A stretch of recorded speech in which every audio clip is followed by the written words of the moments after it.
their child to the educational institution that they choose. We thank our private, charter, homeschool, and virtual providers for providing valuable education services for our community.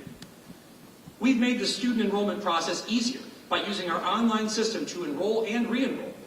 We also now offer an online appointment system that has significantly decreased our wait time for many families. This fall, we implemented elementary proximity as part of our student assignment plan and have completed enrollment for middle school proximity next fall. In spite of our ongoing shortage of bus drivers, we've already seen improvements in our bus arrival times with a 90% on-time delivery every year. The district now has a more efficient plan to assign and transport students to schools while still honoring parental choice. Today, you're going to hear much more about the successes of our district, starting with the graduation rate for class of 2023 tying the record for second highest at 85.1%. We also saw,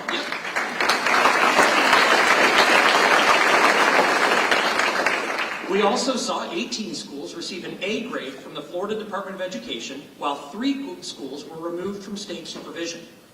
While we love to talk about our successes, we also have to take an honest look at our challenges. The district's overall academic performance has declined substantially over the last decade. Each year, districts receive a grade that compiles all the state accountability measures. One of the best ways to measure is by comparing ourselves to the other Big Ten school districts in our state. In the most recent school year, we scored our lowest ranking in 13 years. This downward trend has been fairly consistent, and many of the areas where it appeared that we may have gone up, we actually tied in our rankings with other school districts, so the pattern has been consistent. In June, we will have a new student performance data set that will give us a relatively complete idea of how our performance this year stacks up. But we clearly need to reverse this long-term trend, and that is the work that lies ahead. We are fully committed to addressing these obstacles head-on, ensuring that every student receives the support they need to thrive academically. Amidst these challenges, we are inspired by the exceptional accomplishments of individual students and schools. 4 schools were 2023 Special Olympics National Banner Unified Champion schools. 6 high school students were named National Merit Scholar finalists. This designation represents less than 1% of graduating seniors in the country. 152 of our students earned Cambridge Scholar Awards. 61 students from 13 area high schools earned College Board national recognition. 21 of our schools earned the Marzano High Reliability Certification for excelling in providing a safe, supportive, and collaborative culture. 34 schools were recognized as PBIS Model Schools, which stands for Positive Behavior Intervention and Supports. Gateway High School Xavier Banyas was awarded a Quest Bridge Scholarship to MIT worth over $330,000.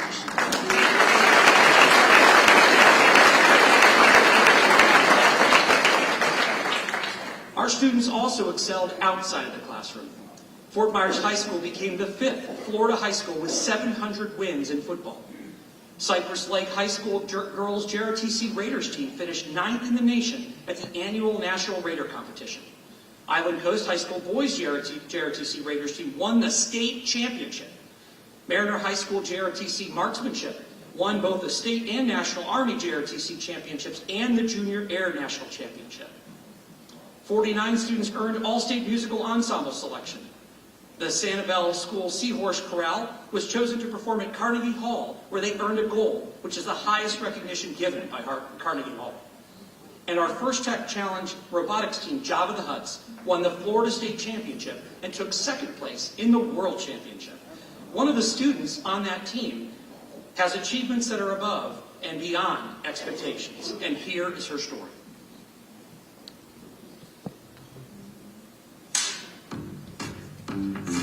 My name is Nashini Fernando, and I'm a sophomore at Dunbar High School. I was born in Sri Lanka, and I've been in the U.S. for 14 years now. I've had the opportunity to go to schools in several other states, but there are certain opportunities that I've gotten here, like clubs and programs, that I don't think I would have gotten in the other states that I've lived in. I'm a part of Mu Alpha Theta Math Team, Technology Student Association, host of Future Health Professionals, Science Fair, Inventors Fair, choir, band, and Sigma C Research Honor Society, and Java the Hutts Robotics Team. That's community based.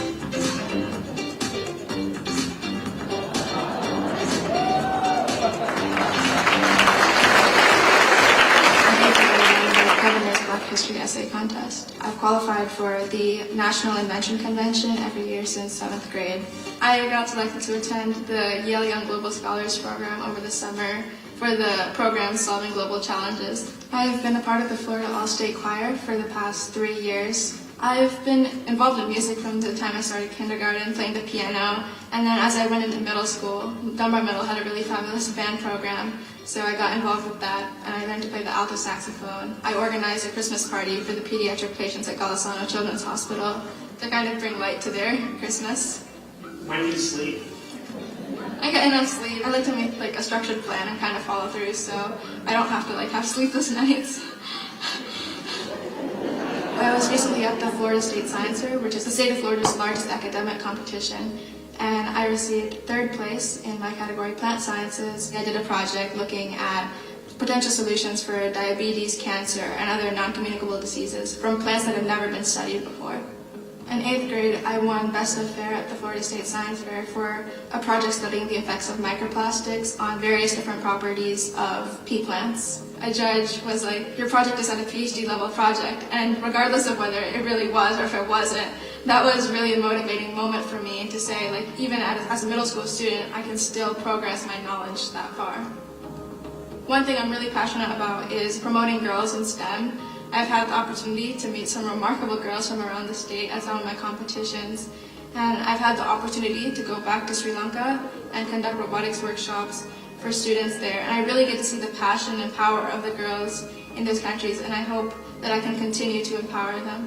The following students were recognized for their outstanding performance. Dunbar High School, Nishini Fernando. Nishini Fernando. Nishini Fernando.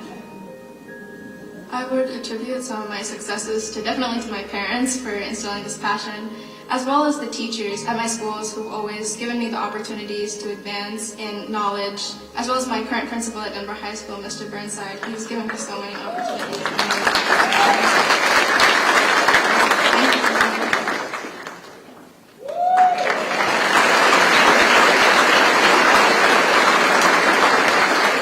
Please welcome Nishini Fernando and her mom, Shanika Bandera.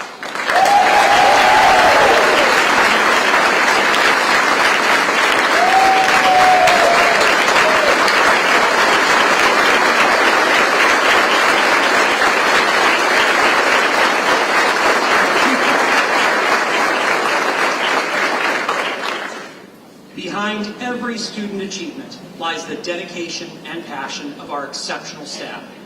Their tireless efforts and unwavering commitment to our students are truly commendable.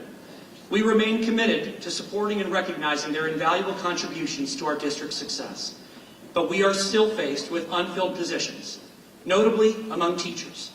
We are in the midst of a tremendous teacher shortage, not just here in Lee County, but in many parts of Florida and around the country. As you look at our teacher recruitment and retention data over the last 7 years, starting with the orange bar graph, that tells us the amount of teachers that have chosen to terminate their relationship with the school district.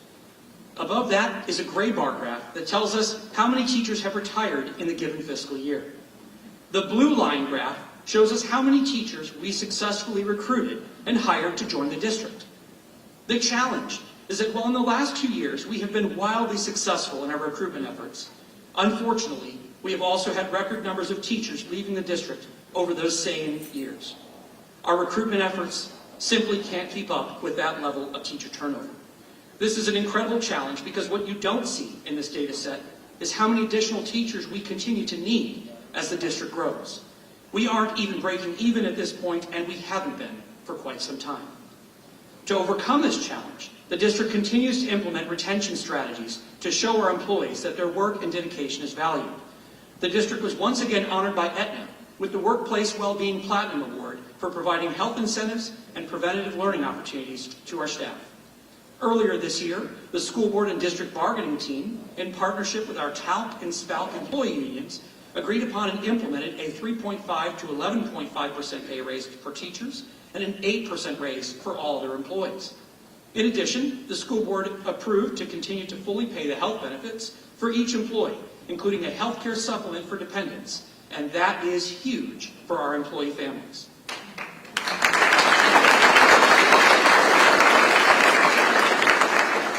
This year, additionally, the school district engaged with a third-party company to administer and manage its guest teacher program. Since implementation, the substitute teacher fill rate has increased from 57% to an average of 86%.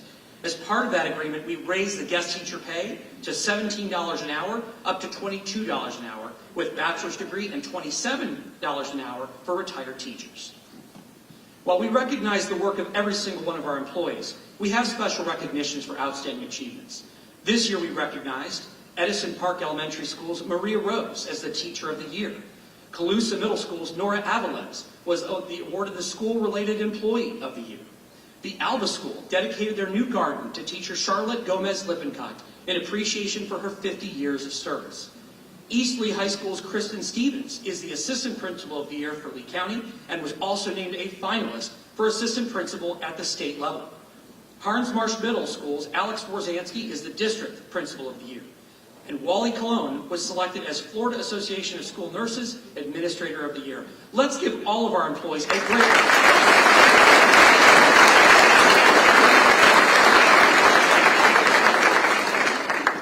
Looking ahead, we are committed to fiscal responsibility and accountability of our taxpayer dollars. We are proud to have opened 2 new schools in the East Zone, a Montessori Elementary School, the first Cambridge Elementary in our district, and Lemuel Teal Middle School, named after a longtime Lee County educator. We have been rebuilding the entire Franklin Park Elementary campus that will open up to students in August as a community partnership school with a community health center right on campus.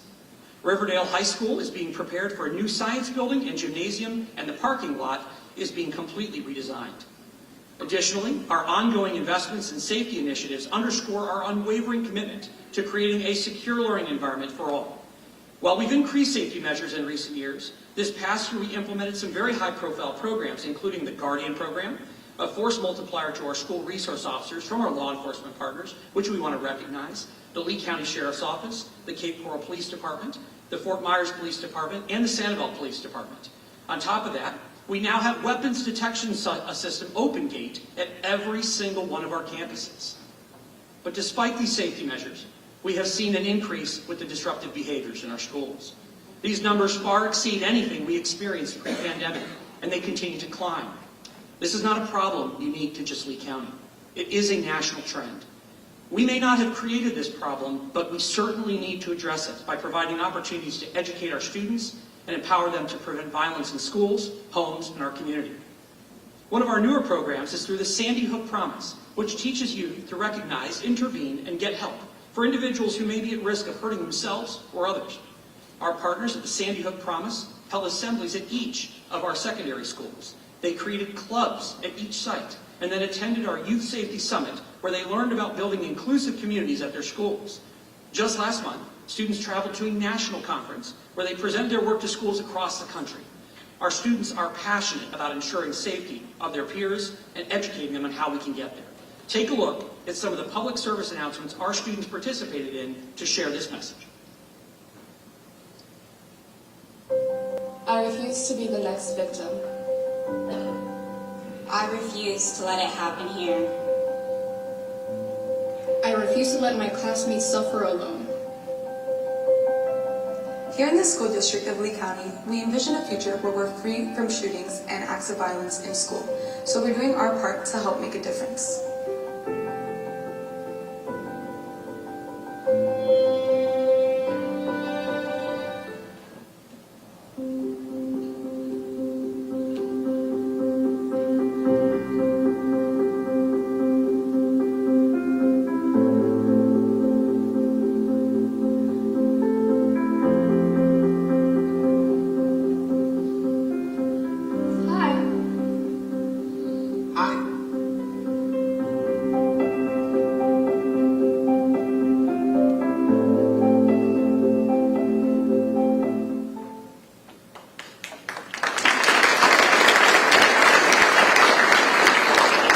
The district remains committed to fostering meaningful engagement with our community members by strengthening existing partnerships and introducing new avenues for collaboration.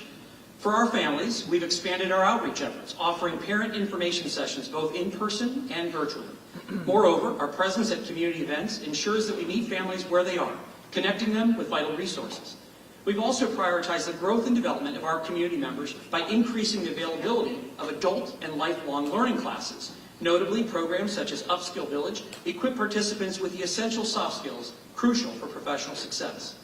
In collaboration with the Florida Small Business Center at Florida Gulf Coast University, we've launched the Small Business Program, facilitating opportunities for local enterprises to provide goods and services to the district, thereby fostering economic growth within our community.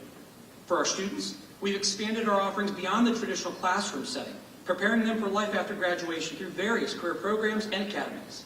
This includes leveraging the grants and partnerships to ensure our students are equipped with the skills and knowledge needed for success. In health, the LPN program at Cape Coral Technical College was once again ranked #1 in Florida, and we've increased the student participation in statewide Health Occupation Students of America initiatives. In STEM, the inaugural Cyber Patriot Summer Camp was held in collaboration with Florida Southwestern State College and was so successful that it is being offered again next year. In other areas, Gateway High School's Carpentry Academy received the DeWalt Grow the Trades grant to support programming and equipment. The Build My Future event was held for the first time in years, opening opportunities to students in the trades. In agriculture, 14 schools are regularly serving produce that was grown in their own school gardens. With the help of the Get There Faster dual enrollment grant, we modernized the Embry-Riddle dual enrollment programs at Bonita Springs and Island Coast High Schools. We also implemented Latinos in Action, a year-long elective course that empowers Latino youth to lead and strengthen their communities through college and career readiness. This year, they participated in the regional conference that was hosted at Florida Gulf Coast University. We also participated in this year's Junior Achievement Inspire event, which brings together businesses and schools. This year, the event expanded to include Junior Achievement Inspire 2 for our students with intellectual disabilities. And as we continue to expand our offerings, it's crucial to recognize the diverse needs of every student and provide tailored approaches to learning. Our goal is to ensure that every individual finds their place within our educational system, embracing their uniqueness and fostering a supportive environment for all. As Morticia Adams said, normal is an illusion. What is normal for the spider is chaos for the fly.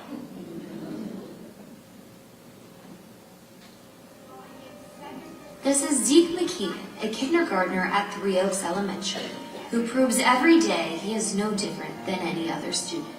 He is just the happiest little boy. He loves life, he loves learning, loves to be silly, and meets each new obstacle with just a joy in his heart and an effort beyond measure of most people. He wants to join in everything that all the other kids do, and nothing's gonna stop him. Zeke is awesome. He's the best. He's one of the kids that you get up and go to work for. He's a joy. You see him and you smile. He's happy. You know, if you need a hug, you're gonna go touch base with Zeke so he can cheer you up. He's funny, outgoing, and he works really, really hard. Zeke was diagnosed with bilateral perisylvian polymicrogyria at 8 months old. It is a rare neurological disorder that affects the outer surface of the brain. It greatly impacts his ability to speak and to move his right side. So we were not sure if he was going to walk, if he was going to talk, or what he could do, and now he is doing math and reading and walking and hitting a baseball. He primarily communicates through a communication device, which is a dynamic device which kind of looks like a little iPad or a little computer. And so we work on developing sentences, forming different types of communication so he can communicate with his teacher and his peers. Help. Oliver. Yeah, you do. You're a good friend and a good helper to all your friends, huh? Yes, you are. There are a team of people here at the school who understand Zeke's needs, but also will push him each and every day to his potential and beyond.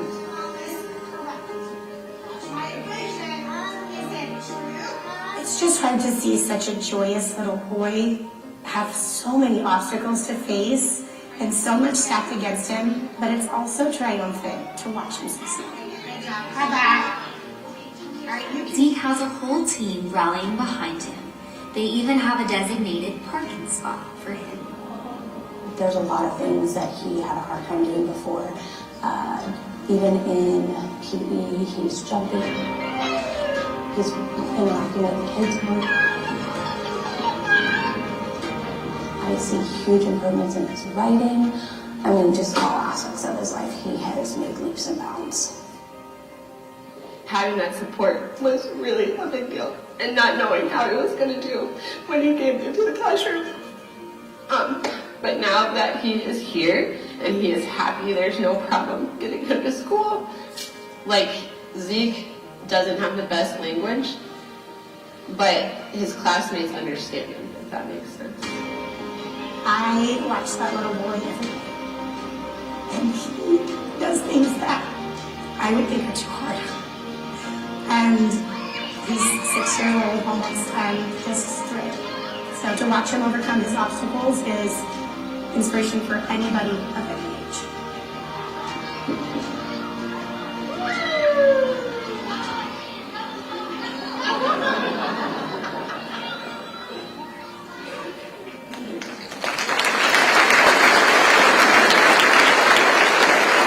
Please help me in welcoming Zeke and his mom, Mary McKeon, and his teacher, Ms. Gonzalez.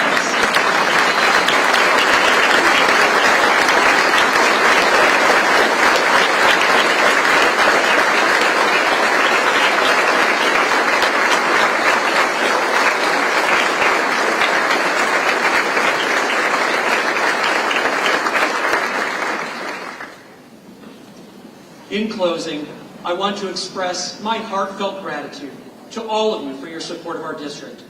As Superintendent of Schools, I am truly honored to lead us through this transitional period, guided by our shared commitment to excellence and growth. I extend my sincere appreciation to our school board and to our staff for their tireless efforts in advancing our mission. As we reflect on our achievements and look ahead to the future, let us remain committed to fostering a safe, inclusive, and innovative learning environment for every student. Together, we will continue to build upon our successes, address these challenges, and empower our students to reach their full potential and have a brighter future in our community. Thank you.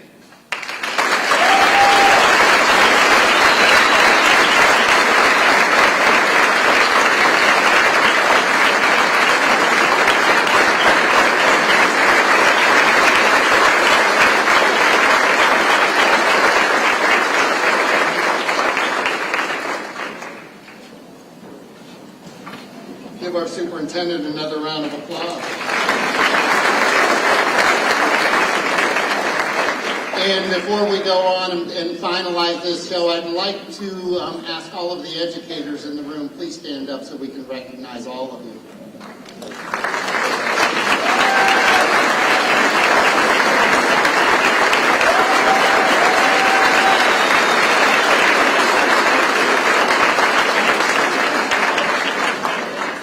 So thank you to all of you for coming. This is almost like preaching to the choir, but I'm going to ask you to be evangelized for a bit when you go back out in the community.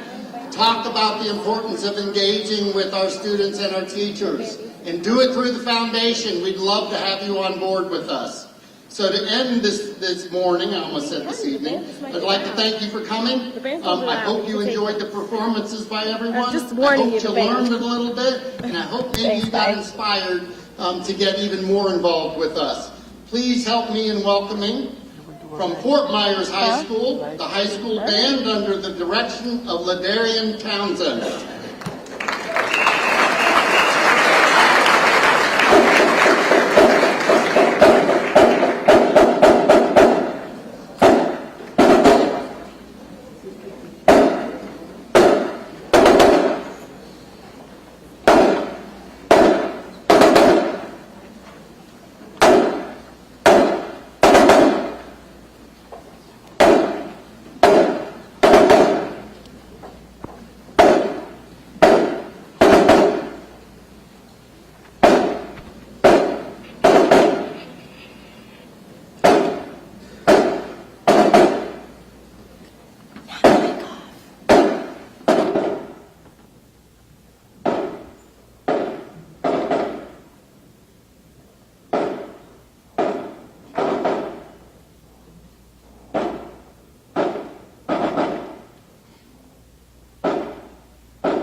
Oh, okay.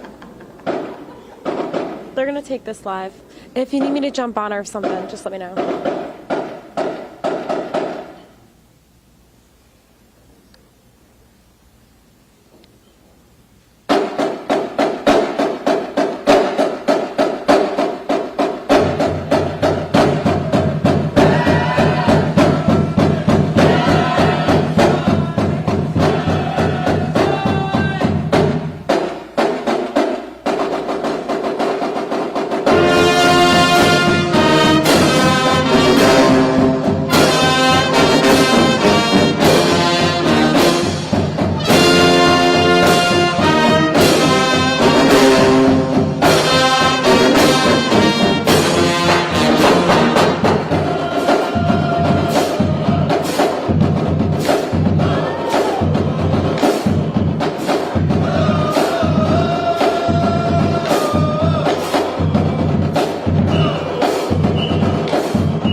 awesome talent right all over this room here. I cannot thank all of you enough, our educators for what you do every single day, our business and community leaders who engage with our students and our teachers through the foundation or otherwise. We just cannot tell you how much you mean to the future of this community or to those students walking out the back door there.